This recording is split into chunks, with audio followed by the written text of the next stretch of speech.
Marks ಅವಾಗಲ್ಲ ಅವ್ರು ಬಂದಿರ್ತೀನಿ ಅದು ಮಾತ್ರ ನೆನ್ಸಿಟ್ಟು ಅವರೇ ಬಂದು ಯಾರು ಮೆನ್ಷನ್ ಮಾಡಿರ್ತಾರೆ ಆ ಲೆಟ್ನ ಅವ್ರ ಕಳಿಸಿ ಕೊಡ್ತೀನಿ.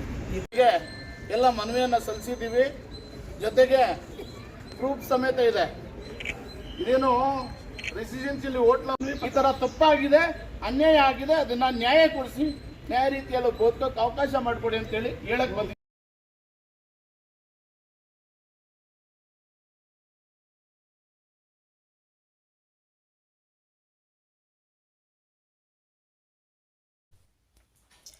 ಬೀದಿ ಬದಿಯ ವ್ಯಾಪಾರಿಗಳಿಗೆ ಪರ್ಯಾಯ ಕಲ್ಪಿಸಿಕೊಡಬೇಕೆಂದು ಒತ್ತಾಯಿಸಿ ಭಾರತೀಯರ ಸೇವಾ ಸಮಿತಿ ಪದಾಧಿಕಾರಿಗಳು ಹಾಗೂ ಬೀದಿ ಬದಿಯ ವ್ಯಾಪಾರಿಗಳು ಬೆಂಗಳೂರು ಪೂರ್ವ ಜಿಬಿಎ ಅಧಿಕಾರಿಗಳಿಗೆ ಮನವಿ ಸಲ್ಲಿಸಿದರು.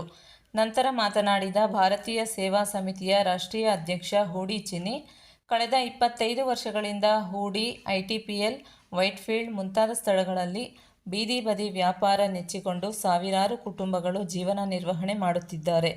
ಸರ್ಕಾರ ಕಾನೂನು ಹೆಸರಿನಲ್ಲಿ ಇವರನ್ನು ತೆರವು ಮಾಡಿದ್ದರಿಂದ ಕುಟುಂಬಗಳು ಬೀದಿಗೆ ಬಂದಿವೆ. ಇವರಿಗೆ ಪರ್ಯಾಯ ವ್ಯವಸ್ಥೆ ಕಲ್ಪಿಸುವ ಮೂಲಕ ಜಿಬಿಎ ಅಧಿಕಾರಿಗಳು ಬಡವರ ಪರವಾಗಿ ನಿಲ್ಲಬೇಕೆಂದು ಒತ್ತಾಯಿಸಿದರು.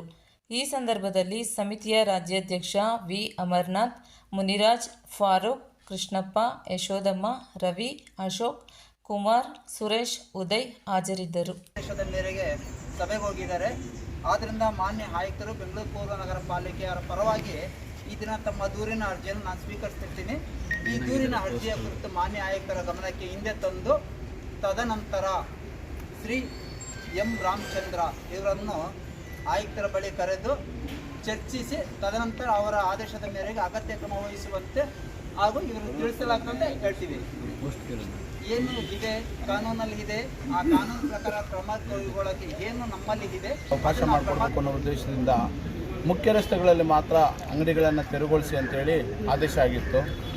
ಕಾನೂನು ಬಾಹಿರವಾಗಿ ಯಾರು ಇಟ್ಕೊಂಡಿದ್ದಾರೆ ಅವ್ರನ್ನ ತೆರವುಗೊಳಿಸಿ ಸಾರ್ವಜನಿಕವಾಗಿ ಅನುಕೂಲ ಮಾಡಿಕೊಟ್ಟು ಇದು ಮಾಡಬೇಕು ಅನ್ನೋ ಉದ್ದೇಶದಿಂದ ಸರ್ಕಾರಿ ಆದೇಶ ಇದೆ. ಆದರೆ ನಮ್ಮ ಮಹದೇವಪುರ ವಿಧಾನಸಭಾ ಕ್ಷೇತ್ರ ಪೂರ್ವ ತಾಲೂಕು GBA ಭಾಗದಲ್ಲಿ ಸುಮಾರು ಸಬ್ ರೋಡ್ಗಳಲ್ಲಿ ಏನೋ ಬೀದಿ ಬದಿ ವ್ಯಾಪಾರಿಗಳು ಸುಮಾರು ವರ್ಷಗಳಿಂದ ತಮ್ಮ ಜಮೀನುಗಳನ್ನು ಗೋಮಾಳ ಜಮೀನುಗಳನ್ನು ಕಳ್ಕೊಂಡು ಅಲ್ಲಿ ಬೀದಿ ಬಂದು ಅಲ್ಲಿ ಬೀದಿಯಲ್ಲಿ ಜೀವನ ಮಾಡೋದಕ್ಕೆ ಅವಕಾಶ ಮಾಡಿಕೊಂಡು ಬದುಕ್ತಾ ಇದ್ದೇವೆ. ಸುಮಾರು 15-20 ವರ್ಷಗಳಿಂದ ಜೀವನ ಮಾಡ್ಕೊಂಡು ಬರ್ತಾ ಇರ್ತಾರೆ. ಅದನ್ನು ಏನು ಸರ್ಕಾರ ಆದೇಶ ಕೊಟ್ಟಿರೋದನ್ನೇ ನೆಪ ಇಟ್ಕೊಂಡು ಇವತ್ತು ಪ್ರೈವೇಟ್ ಕಾರ್ಖಾನೆಗಳು ಮತ್ತು ಖಾಸಗಿ ಹೋಟೆಲ್ಗಳು, ಇನ್ನಿತರ ರೆಸಿಡೆನ್ಷಿಯಲ್ ಹೋಟೆಲ್ಗಳು, ಇನ್ನಿತರ ಎಲ್ಲರೂ ಸೇರಿ ಬೀದಿ ಬದಿ ವ್ಯಾಪಾರಿಗಳನ್ನು ತೆರವುಗೊಳಿಸಿ ಅಲ್ಲಿ ಪಾರ್ವವಾಗಿ ನಾವು ಯಾವುದೋ ಹೋರಾಟ ಉದ್ದೇಶ ಇಲ್ಲ ಮಾಡ್ಕೊಂಡು ಬಂದಿಲ್ಲ, ಯಾವುದೋ ಶಾಲು ಹಾಕ್ಕೊಂಡು ಇನ್ನೊಂದು ಧಿಕ್ಕಾರಕ್ಕೆ ಹೋಗೋ ಉದ್ದೇಶ ಏನು ಇರಲಿಲ್ಲ. ಏನು ಮಾಡಲು ಕಾನೂನು ಬಾಹಿರವಾಗಿ ಮಾಡಬಾರ್ದು ಅನ್ನೋ ಉದ್ದೇಶದಿಂದ ಶಾಂತಿಯುತವಾಗಿ ಅವ್ರಿಗೊಂದು ಗಮನಕ್ಕೆ ತರಬೇಕು ಅನ್ನೋ ಉದ್ದೇಶ.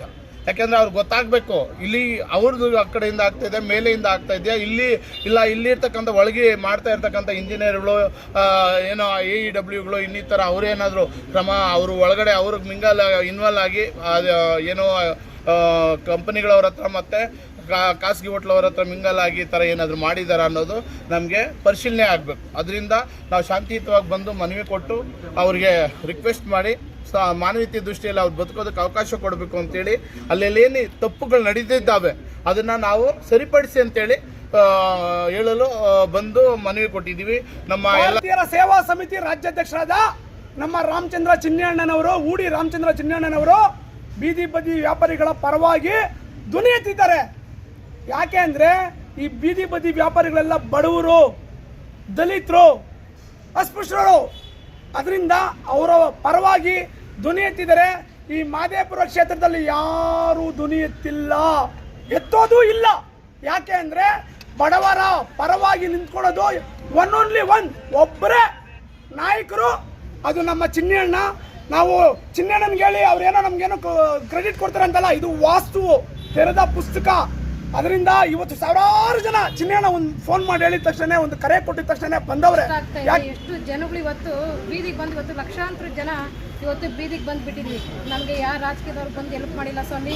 ಇವತ್ತು ಭಾರತೀಯರ ಸೇವಾ ಸಮಿತಿಯ ರಾಷ್ಟ್ರೀಯ ಅಧ್ಯಕ್ಷ ಆಗಿರುವಂಥ ಹೂಡಿ ಚಿನ್ನಣ್ಣ ಅವ್ರ ನೇತೃತ್ವದಲ್ಲಿ ಇಷ್ಟು ಲಕ್ಷಾಂತರ ಜನ ಬಂದು ಇವತ್ತು ನಮ್ಗೆ ಈ ಥರ ಕಷ್ಟ ಆಗಿದೆ ಅಣ್ಣ, ಇವಾಗ ಮುಂದಕ್ಕೆ ಏನು ಮಾಡ್ಕೊಡ್ತೀವಿ ಅಂದಿದ್ದಕ್ಕೆ ಇವತ್ತು ಎಲ್ಲೆಲ್ಲಿ ಹೋಗಬೇಕು ನಮಗೇನು ಗೊತ್ತಿಲ್ಲ, ಎಲ್ಲ ಕರ್ಕೊಂಡು ಹೋಗ್ಬಿಟ್ಟು ಇವತ್ತು ಕೃಷ್ಣ ಬೈರ 15 ವರ್ಷದಿಂದ ಇವತ್ತು ಬಡವ್ರಿಗೆ ಪರವಾಗಿ ನಿಂತು ಇವತ್ತು ನಮಗೆ ಬಡವರಿಗೆ ಜೀವನ ಮಾಡೋಕ್ಕೆ ಅವಕಾಶ ಕೊಟ್ಟಿದ್ದಾರೆ ಅಂದರೆ ಊಡಿ ಚಿನ್ನಣ್ಣವ್ರು ಅಂತಲೇ ಹೇಳಕ್ಕೆ ಇಷ್ಟಪಡ್ತೀವಿ ಸ್ವಾಮಿ.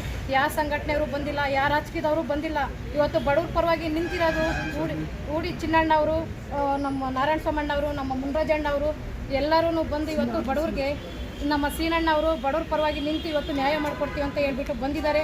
ಇದೇ ಬೀದಿ ವ್ಯಾಪಾರಗಳಲ್ಲಿ ಅಲ್ಲಿರೋಕ್ಕೆ ಅವಕಾಶ ಮಾಡಿಕೊಡಿ ಸ್ವಾಮಿ.